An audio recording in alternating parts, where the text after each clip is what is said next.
galerinha da primeira série do ensino médio. Agora a gente vai fazer uma breve revisão e uma correção também de uma atividade de artes que eu mandei para vocês.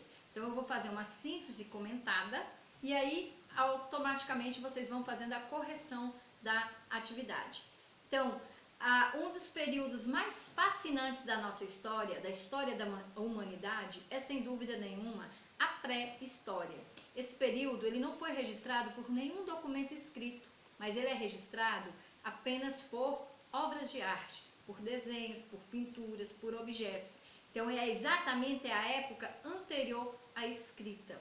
Tudo que nós sabemos desses homens que viveram nesse tempo é resultado de pesquisas de antropólogos, de historiadores, que reconstituem a cultura do homem da Idade da Pedra a partir de objetos encontrados em várias partes do mundo e de pinturas também achadas no interior de muitas cavernas da Europa, da África, da Ásia e também, Bom Jesus, ainda tem muitas figuras que a gente não conseguiu desvendar e que pesquisadores não vieram para cá. Então o mundo inteiro ele possui essas figuras, essas obras deixadas pelo homem primitivo e que é o que serve de base para a gente entender como foi a vida deles na Terra. Bom, o homem paleolítico ele deixou belíssimas representações nas paredes dessas cavernas e também deixou objetos decorativos com um fino senso artístico.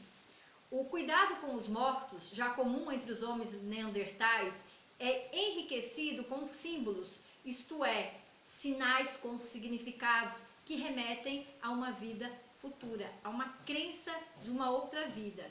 E ele recorre a sinais que não atendem apenas às necessidades básicas, como é a questão dos animais. O homem ele inventa sinais, ele inventa sons e gestos de um valor simbólico para que remeta a algum significado. E esses sinais podem ir além das necessidades da sobrevivência, que é a questão da arte e da religião. O elevado nível cultural desse homem já moderno explica seu sucesso e sua difusão por todo o planeta, como uma ampla variedade de expressões, mas sempre num grande e único ímpeto criativo. Então a arte, ela foi sem sombra de dúvida a primeira expressão, a primeira forma de se expressar do homem primitivo. Os grupos humanos criaram símbolos para representar o mundo em que viviam e também representar o seu cotidiano.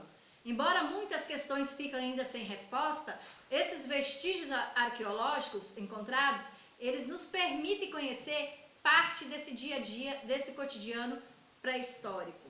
Não se sabe com exatidão quais eram essas razões para que o homem primitivo fizesse esses desenhos nessas paredes, mas uma das teorias mais aceitas sobre isso é que eles tenham sido utilizados como rituais religiosos, ou também de caça, ou ainda a gravação das cenas do cotidiano. Essas pinturas rupestres, elas são evidências materiais do desenvolvimento intelectual dos seres humanos.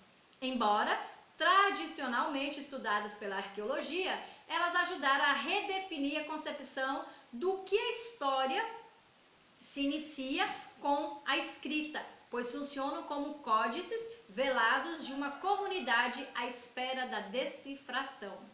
As pinturas rupestres lá no Paleolítico, elas tinham um significado mágico, porque passavam a representar cenas de caça e animais e também dos homens primitivos que desejavam ter sucesso nessa caça.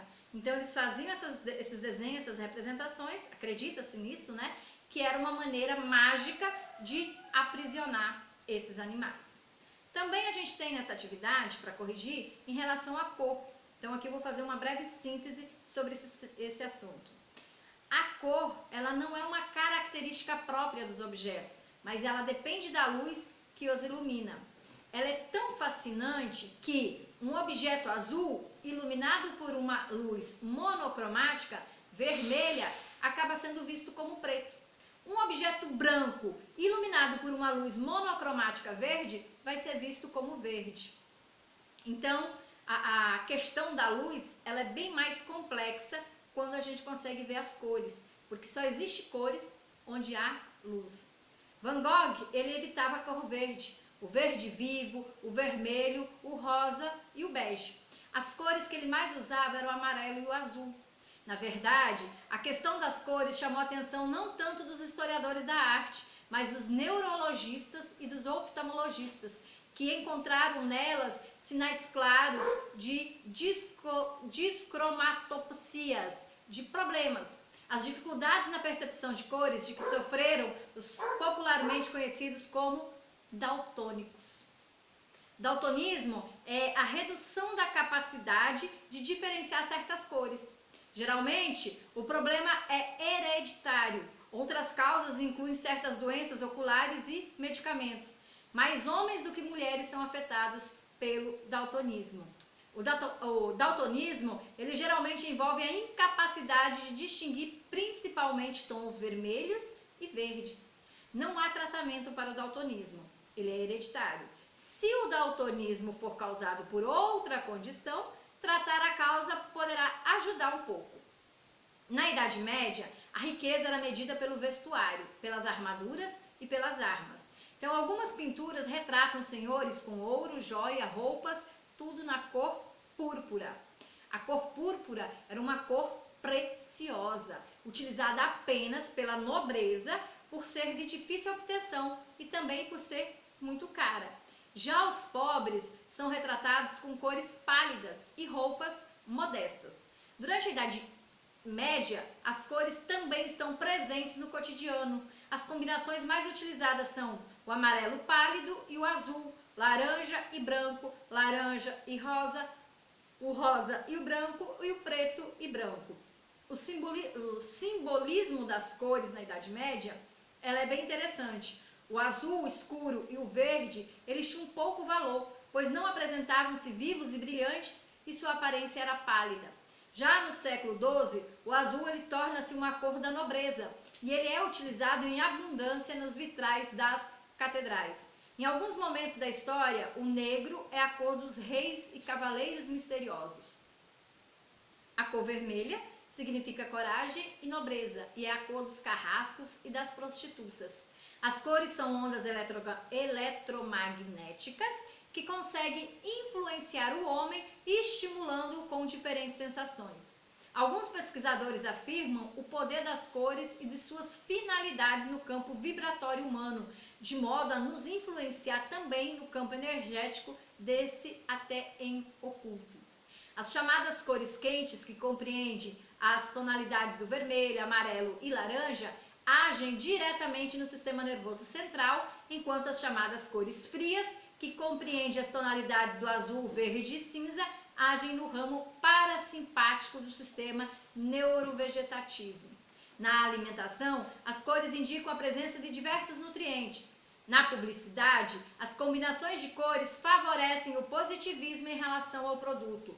Vermelho e amarelo, com moderação, provoca efeito estimulante, mas em demasia causa opressão e insatisfação.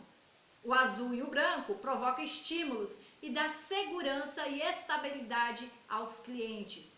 Azul e vermelho provocam sensações estimulantes também. Em geral, o vermelho ele demonstra força, resistência, sexualidade e saúde. O laranja ele já demonstra poder e alegria. O amarelo demonstra felicidade, sabedoria e imaginação. O roxo vai demonstrar nobreza, poder e autoridade. O violeta é purificador de ideias e inspirador. O verde já demonstra o equilíbrio, a esperança, a renovação e a fertilidade. As cores, então, elas exercem diferentes efeitos fisiológicos sobre o organismo humano e tendem, assim, a produzir vários juízos e sentimentos. Já a fotografia, do método Kodak, era um filme imerso em um líquido revelador e os pigmentos produzidos criavam a imagem em negativo.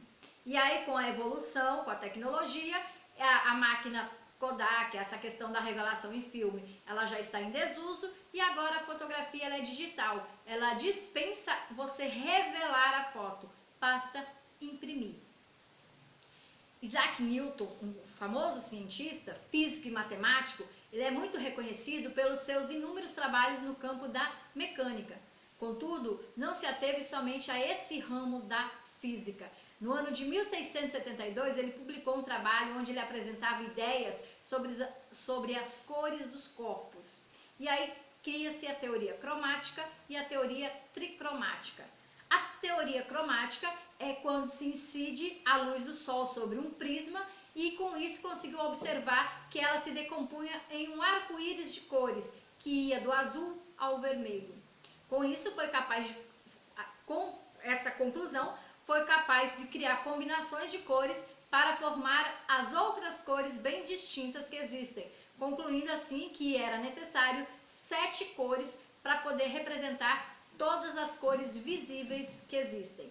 Já na teoria tricromática, propôs que o olho continua com apenas 3 tipos de receptores às cores, que responde mais fortemente aos comprimentos de onda vermelho, que é R, verde G, e azul-violeta, que é representado como B. Então ele deduziu que cada tipo de receptor, o R, o G e o B, deveria possuir grande sensibilidade à incidência luminosa, porém com diferentes pontos máximos. Então, dentro dessa questão das cores, o preto ele não é considerado uma cor, mas sim uma ausência dela. É considerado também uma cor depressiva e sombria. O branco é a presença de todas as cores luz simultaneamente e oferece uma sensação de paz, como também de frieza e impessoalidade. O amarelo existe em abundância de significados e é encontrado em inúmeras pigmentações na própria natureza e é considerada a mais paradoxal de todas as cores. É a cor associada à traição, usada também nas pinturas onde aparece Judas. O azul é considerado a cor neutra, pacífica e calmante. É muito utilizado em pinturas de hospitais e clínicas. O vermelho é a cor que mais se destaca e é a que mais rapidamente é distinguida. Ela simboliza a força, vigor e poder, e nós já falamos sobre ela no início da aula. Os artistas expressionistas, eles tiveram em seus trabalhos condenados pelos nazistas por serem trabalhos considerados de manifestações decadentes. Só que o expressionismo é inclinado e ele passa a deformar a realidade de modo cruel, caricatural e muitas vezes hilário, sarcástico mesmo. Então o exagero, a distorção e a dramaticidade das formas, das linhas e das cores revelam uma atitude emocional do artista e por isso que era condenado lá no nazismo. Então aqui eu espero que vocês tenham feito a correção da atividade através do que eu fui falando. Qualquer coisa, vão dando pause no vídeo, vão anotando, vão fazendo essa correção para melhorar o aprendizado de vocês.